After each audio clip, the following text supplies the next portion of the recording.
Hey, what the hell is going on with your face? I don't understand what's happening over there behind you. There's a dude over there with a thing. And then you got the cup of... Hey! Hi, what's going on with your face? Hey, thanks for watching the videos that I do on the YouTubes. You can check out my YouTube channel, subscribe, almost daily videos. I also share them at Patreon, which is a really important place to share. Really, a lot of really amazing artists and other people doing creative stuff are sharing it on Patreon, but they're sharing it in order to get some help from you, and I'm sharing my stuff on there too. Videos, stories, content, exclusive stuff like behind-the-scenes radio stories and the real story of what happened at WGN when I got fired, because all the stuff that was said like on the internet was all bullshit. And so I've got behind-the-scenes stories talking about what really happened and just how stupid the management is at WGN. And some of the behind-the-scenes stories you won't get anywhere else. If you want to watch those and get those stories, you got to donate just a little bit, just a teeny weeny bit, $3, $6, $25 if you want to a month. Go to patreon.com/NickDShow right now. Stop this video right now. Go to patreon.com/NickDShow. Pick a tier, donate. You'll get bonus content, and you'll be helping me out a lot, keeping my stuff going, the videos, the stories, the reviews.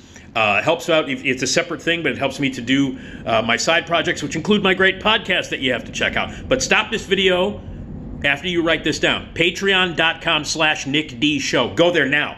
Donate. Thank you. My podcast, the Nick D Podcast, on the Radio Misfits Podcast Network, every Tuesday and Friday on the Radio Misfits Network. Check out RadioMisfits.com for other amazing, great podcasts as well. All right, so today is the anniversary of the release of House of Wax. The first color 3D movie ever released. Classic Vincent Price. Charles Bronson, one of his first movies, although he was Charles Bukowski, went under a different name at that time.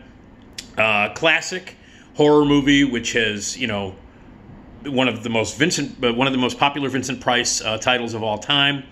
Andre de Toth directed it, who directed a ton of movies, but it was the very first color 3D movie, and it was part of a craze in the 50s of 3D. And 3D, we all know what 3D is. You put on the glasses and shit comes off the screen and flies at you, and you go, whoa, what the, did you see the thing with the arrow and it shot at me, and the, oh, and it's fun. 3D is fun, and the craze really took off. I mean, it goes all the way back to the 20s. They were messing with the technology back in the 20s and 30s and things like that, and commercial movies did get released around the 40s at that time, but it was the 50s where it really, really took off. Started out in black and white, but the very first color 3D movie released on this date, 1953, which was House of Wax. I've seen it in 3D a bunch of times at revival houses and things like that, and it's a lot of fun. And in the 50s, a lot of classic films came out in 3D, and the process was a little weird. You had to line up two projectors next to each other to get the images just right, and there were the red and the blue lenses, that you'd put on, and the red and the blue lenses would bring your eyes in, and it would make it look three-dimensional. Sometimes the effects worked, sometimes they didn't. It was a very, inaccurate, sometimes science.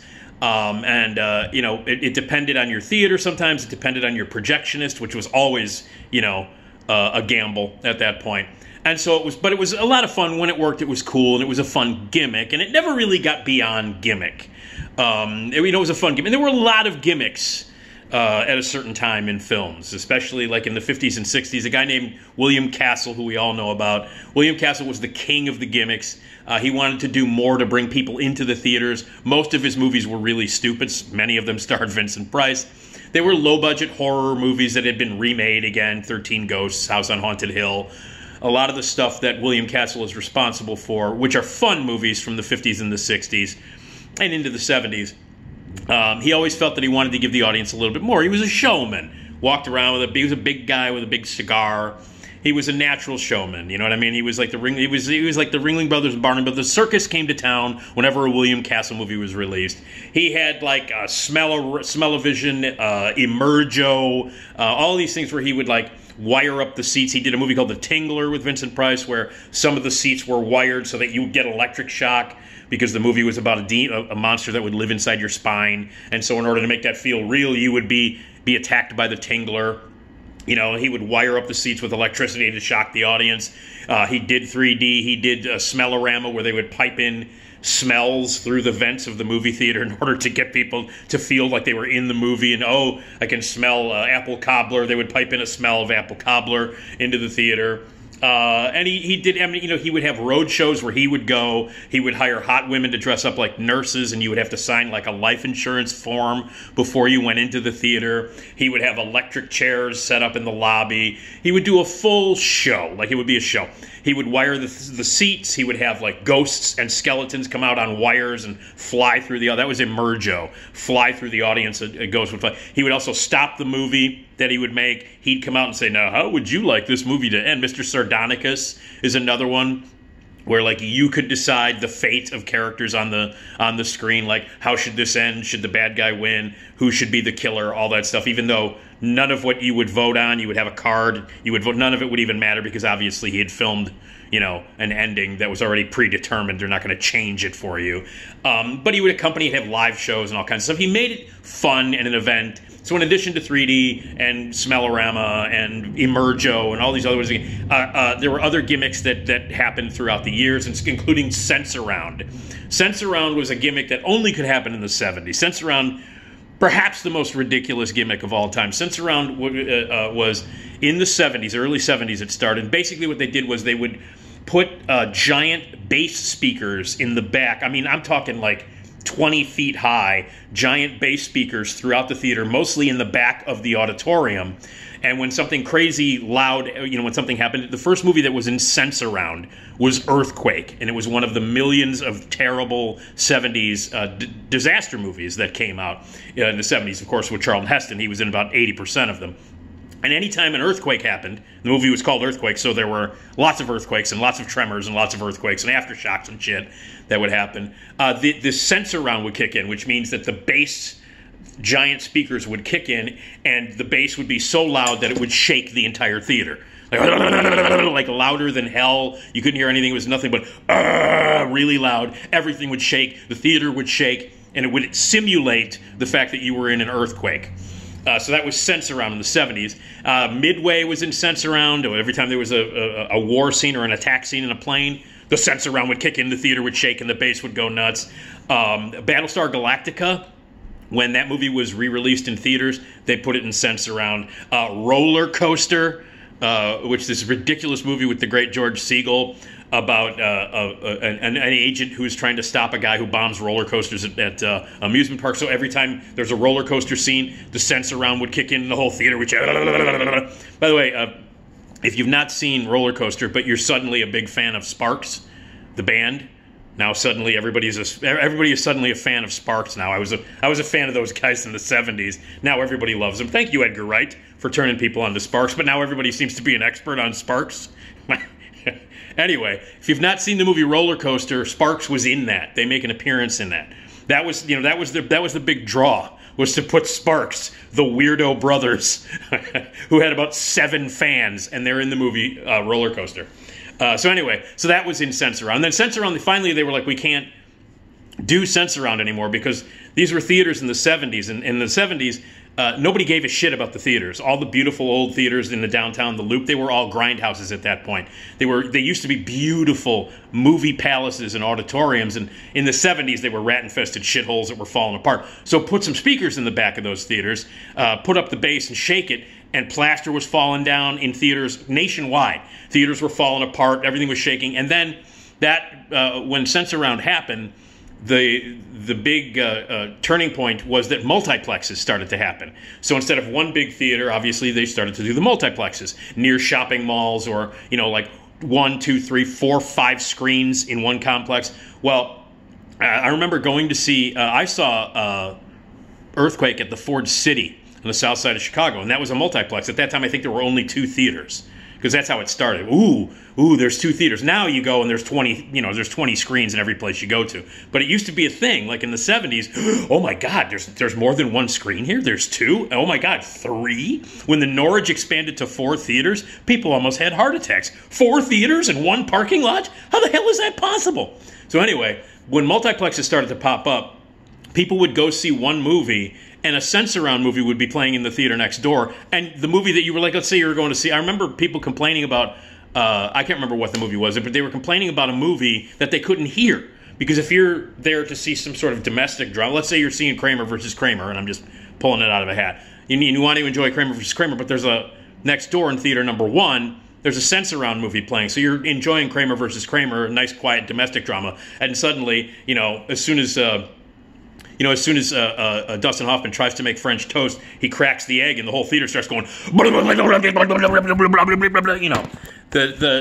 That's not good. So, because of multiplexes and because theater started to fall apart, Sensurround was done. So there have been a ton of gimmicks. One of my favorites was when John Waters brought back Odorama for his movie Polyester. And that was where they gave you a card when you came in, and it had little circles with numbers on them, and it was a scratch and sniff card. And while you were watching the movie, a number would flash on the screen. Let's say number 2 would flash on the screen. So you would go to your card and you would scratch the circle number 2 and then smell it, and whatever that scratch and sniff was happening on the screen. That was Odorama. I still have my card somewhere. I have my Odorama card from seeing it at the Portage Theater when I was in high school. John Waters, God bless the guy. But then he would fool you. I remember there was one scene in Odorama, or in Polyester, like one scene where there was a gas leak, so you would scratch it and you would smell gas. Okay, cool. But then there was one scene where Divine is in a room and there's a bunch of flowers, like roses everywhere, and the number flashed on the screen, and you would scratch it, and just as you were about to smell it, Divine would fart and go, and then you thought you were going to smell flowers or roses, and you smelled a fart. John Waters, genius. Odorama, awesome. So those gimmicks have been all over the place, and there are still gimmicks that pop up here and there. But 3D was the first big gimmick that really brought people in. In the 50s, it was hugely popular. Buona Devil, as I mentioned, House of Wax. This is the anniversary of the release of House of Wax. Kiss Me Kate was in 3D, Came from Outer Space, Hondo, The Creature from the Black Lagoon, and The Return of the Creature. Even Hitchcock, at one point, was forced to make it was such a big gimmick that even Hitchcock was forced to make a movie. So he made Dial M for Murder, which is, he made it as theatrical as possible because it was based on a stage play. So he made it as stagey and uncinematic as possible, purposely, because the studio was like, you got to make a 3D movie. He's like, all right, I'll make a 3D movie. And he made the most un-3D movie of all time. There's like one 3D effect in it. And you know the 3D effect when someone goes, whoa, like say, here's a pen. Oh, that kind of stuff. The stuff that, that SCTV made fun of on Count Floyd. Where,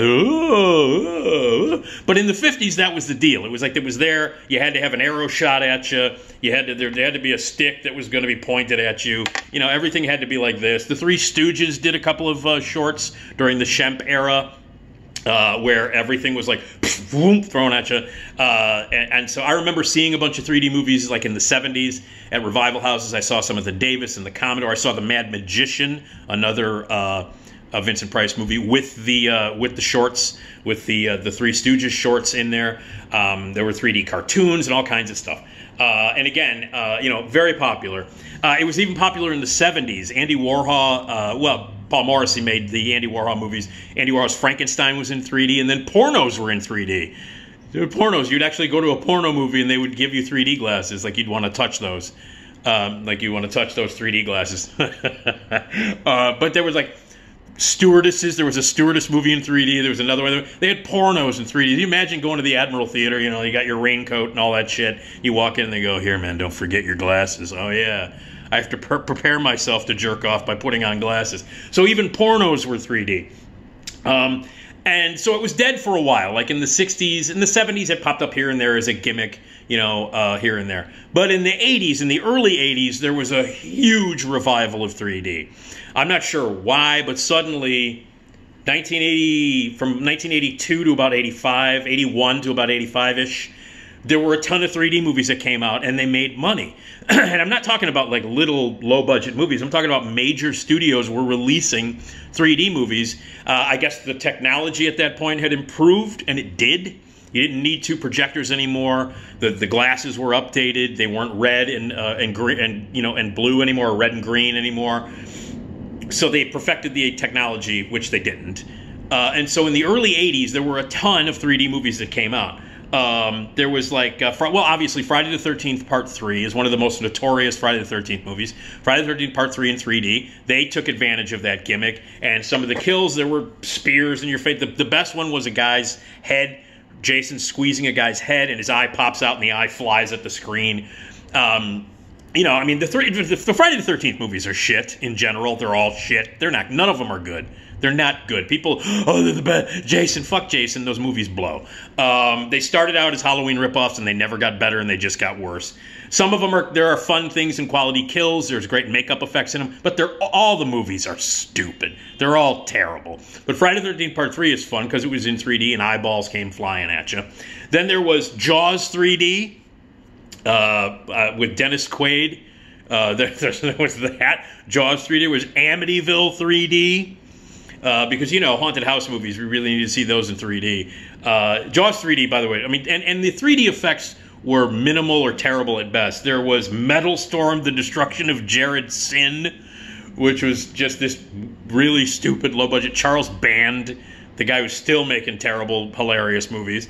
There was Space Hunter Adventures in the Forbidden Zone, which was Molly Ringwald's first movie, another terrible 3D movie. There was Parasite, which was Demi Moore's first movie, which was in 3D. A lot of low-budget, Charles Band did a lot of low-budget 80s movies, horror movies, busted out to you in 3D. So you got Jaws 3D, Amityville 3D, Friday the 13th Part 3 in 3D, Parasite, as I mentioned. And then there were two from the producer, Gene Quintano, and it was these Mexican films, adventure movies. One was called Comin' At Ya.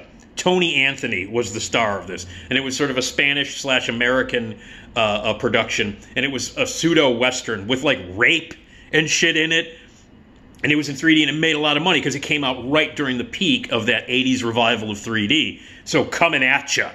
Terrible movie. I remember seeing it at the Will Rogers in 3D, and then they followed it up with The Treasure of the Four Crowns from the same producing duo that brought you Comin' At Ya. And it's like, from the makers of Comin' At Ya, another bad Spanish, you know, production, stupid movie. But they did it all, you know, they had guns and stuff shooting people's heads flying, and so they were doing the 3D thing, but they're terrible movies. Comin' At Ya, Treasure of the... But the worst, the most ridiculous 3D movie of the 80s revival was The Man Who Wasn't There.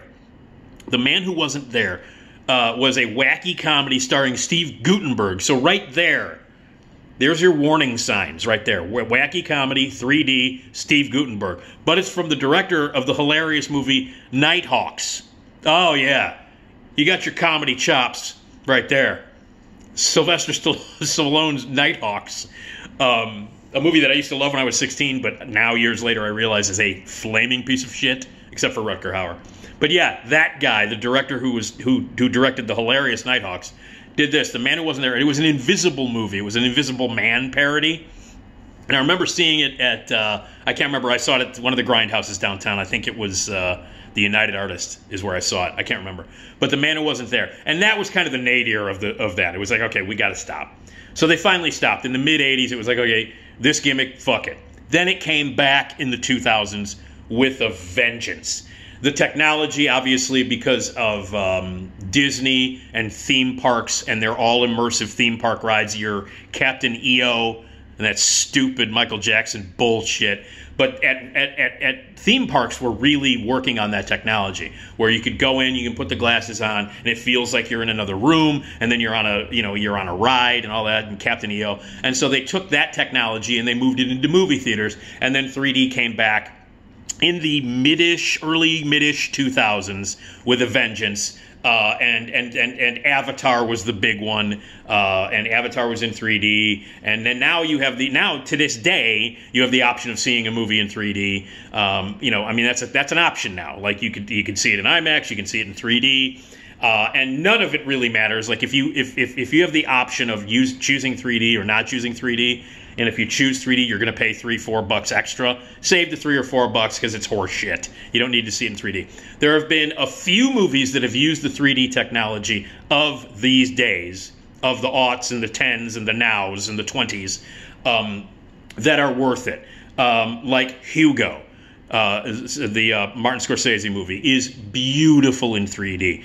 The best use of 3D. I mean, when you got a filmmaker who knows how to do film like Scorsese, obviously you're going to get a great movie, which Hugo is one of Scorsese's best movies. One of his best movies ever. Like when it came out, it was the best movie he had made since Goodfellas. That's how good Hugo is. And it's beautiful in 3D. It uses that technology beautifully, cinematically, not in a gimmick way, but it helps the story.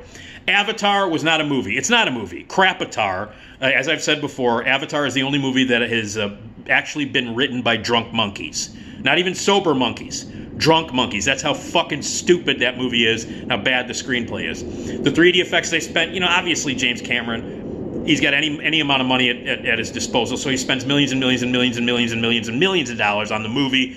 And the 3D effects, yes, impressive. The special effects, impressive. Script, non-existent. Everything else about that movie, shit. And I didn't even give a shit. I'm watching it in 3D and I'm like, this movie is bullshit, and I don't even care. But that really opened the doors for 3D, more 3D movies, and every movie for the option of 3D. Movies that I liked in 3D. I thought Gravity was fantastic. I saw it in IMAX in 3D. Alfonso Cuarón using long, beautiful takes. And again, when you have a real filmmaker doing it, it works. When you don't, when you just have some stupid movie directed by some idiot, and then it gets transferred into 3D. It wasn't shot in 3D. It wasn't meant to be in 3D. But because the 3D craze is so huge, and every movie now, you have the option of seeing it in 3D, even movies that weren't meant to be seen in 3D are converted to 3D, and they look stupid. They're not supposed to be that way. Gravity's not one of them. Gravity's a great one. And the other one, like Hugo, both of these movies directed by Robert Zemeckis, who is one of the greatest filmmakers on the planet. Again, when you have a great filmmaker, a genius, one of the greatest filmmakers that's ever lived, like Robert Zemeckis, obviously a guy who's been on the cutting edge of technology forever and has been using that technology to push the movie business along and to push cinema along. Like, you look back at Who Framed Roger Rabbit, a movie that was cutting edge before cutting edge was even cutting edge. And to this day, that movie holds up in terms of special effects and storytelling. So this is a guy that experimented with animation for a long time and 3D, and he made two amazing 3D movies. Beowulf, which was a terrific version of that ridiculous story. I saw that in IMAX and 3D, some of the most effective and awesome and cool uses of 3D ever. But his greatest version of 3D and IMAX 3D together, was The Walk. That amazing film with Joseph Gordon-Levitt about the true story about the guy who walked the tightrope between the tight wire between the two towers of the World Trade Center.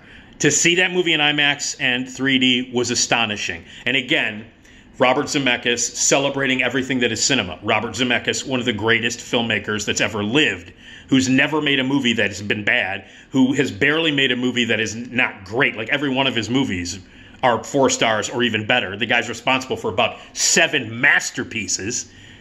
The man is one of the greatest filmmakers of all time. And his movie, The Walk, which was not only a beautiful movie, very entertaining, terrifying in 3D and IMAX.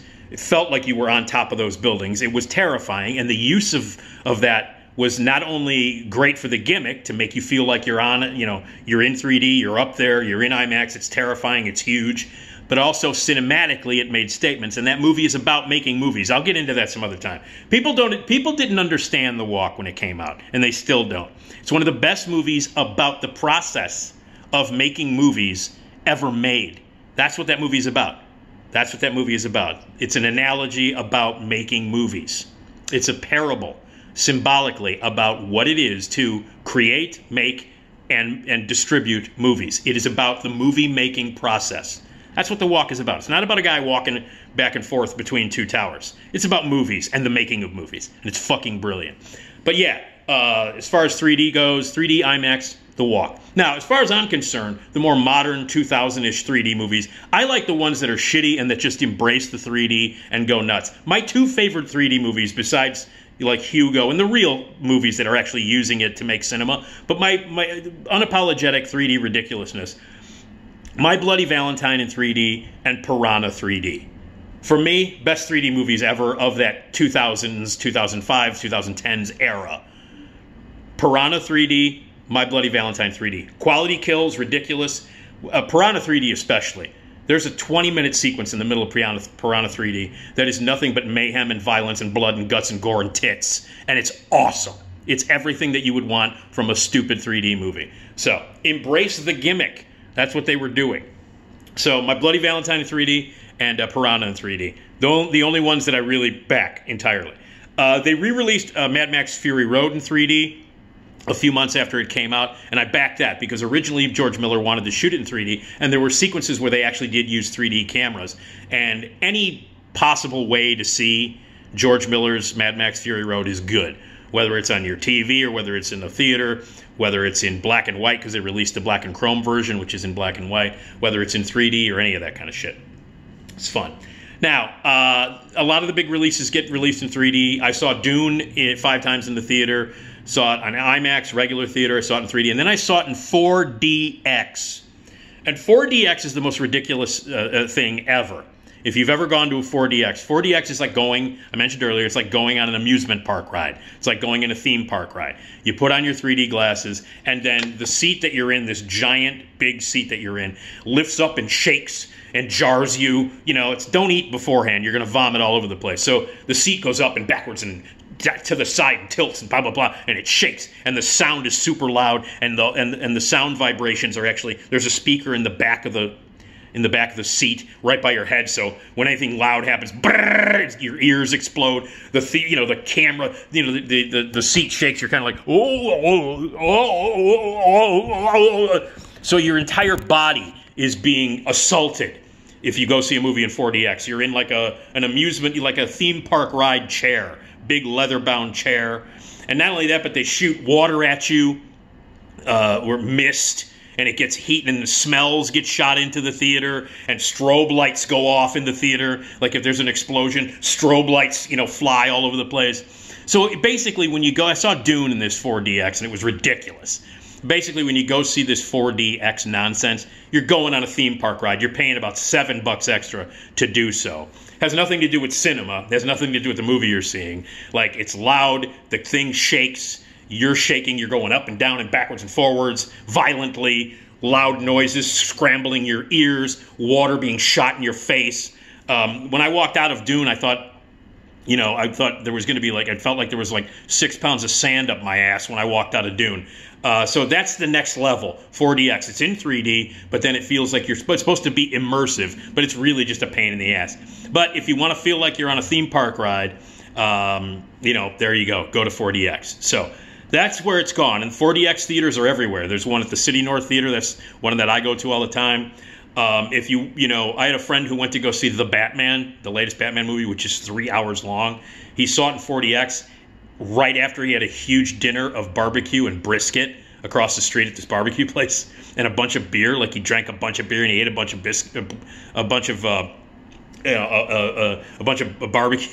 barbecue and brisket. And then, he saw The Batman in 4DX, so the seat is shaking the whole time, loud noises, mist, shit being shot in your face. And this is, on a full stomach. He was like, man, I had the shits for 3 days. So that's where it's gone. It's gone from your original sort of experimental stuff in the 30s with 3D, your 2 projections, your weird camera, your glasses, to the very big popularity in the 50s, to the resurgence in the 80s, to now, when you have the possibility of seeing everything in 3D if you want to. And that, sometimes it works, sometimes it doesn't, sometimes it's ridiculous, like 4DX. But, I've seen a lot of those classic 3D movies in revival houses over the years. I loved it when I was a kid. I loved 3D when I was a kid, and I thought it was the coolest thing ever. It was kind of fun, and now it's evolved into 4DX. But today is the day. Today is the day that House of Wax, the first color 3D movie, was unleashed upon the world, and it's forever changed. So there you go. We've gone from that to IMAX 3D. So anyway, hey, happy anniversary to 3D. And by the way, if you have not seen the movie Matinee, I was talking about William Castle earlier, the notorious movie producer who, as I mentioned before, wanted to release movies with gimmicks and shows at theaters. There is an incredible movie called Matinee, Joe Dante's brilliant, incredibly underrated and underappreciated masterpiece from 1993, with John Goodman, who is playing a movie producer during the 60s, during the Cuban Missile Crisis, in fact, the weekend of that happening, where he goes to a small town, brings his movie Mant, half man, half ant, all terror, to a local movie theater, loads it all up with the gimmicks and all the cool stuff, and the kids and the families go to this movie during this horrible event in the real world, the Cuban Missile Crisis. To escape from the real world, they go and see this movie Mant, and John Goodman is the producer, and Kathy Moriarty is his girlfriend, and she plays, an actress who is dresses up as a nurse to, sign your life insurance forms. And they do all the gimmicks that William Castle was known for and even more. And it's a beautiful, loving tribute to those kind of movies. It's a beautiful, loving tribute to William Castle. It's a great movie about what was happening at that time. It's a great movie about being scared in the real world and escaping through movies. It's also a great movie about teenagers and kids. It's a great portrayal of kids and teenagers in movies, which Dante is very strong at. And it's one of his most underappreciated movies. So if you have not seen Matinee, and you want to see a beautiful celebration of gimmicks and movies and all the stuff that I've been talking about here, you need to see it if you've never seen it. Joe Dante's Matinee, a masterpiece, a great film that celebrates all of the gimmicky stuff that I've been talking about. So, happy anniversary to 3D. Look at this. Oh, no. Oh!